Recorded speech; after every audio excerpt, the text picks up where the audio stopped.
This month we're talking all about social media. Join us August 29th for our seminar. Just check it out on our site and register today.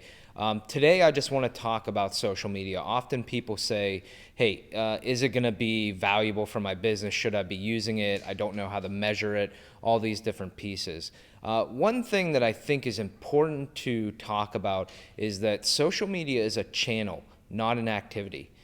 The reason that I say that and want you to think about that is that a lot of people say, well, Facebook, am I going to get results from it?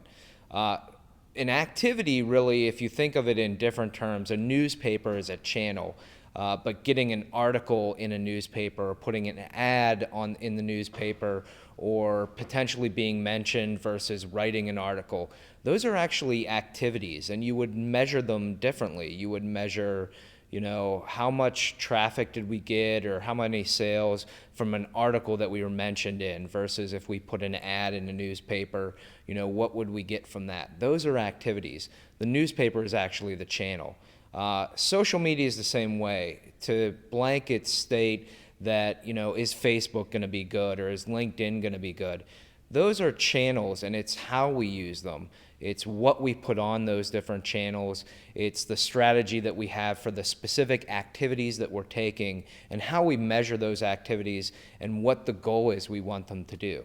So if you're really looking at social media and saying, oh, I don't think social media will work for our business, or I'm not sure how I'm going to measure it, really start to break it down into what are the strategies you're going to take, what are the individual activities, and how would I measure that, and how would measuring that impact my business. So if you're thinking about social media, again, think of it as a channel and not an activity when you're talking about it, and definitely start getting involved. And if you want to learn a lot more, come to our seminar August 29th this month, and we're going to be digging in really deep on social media and how you can make some great things happen. Thanks a lot, and talk to you soon.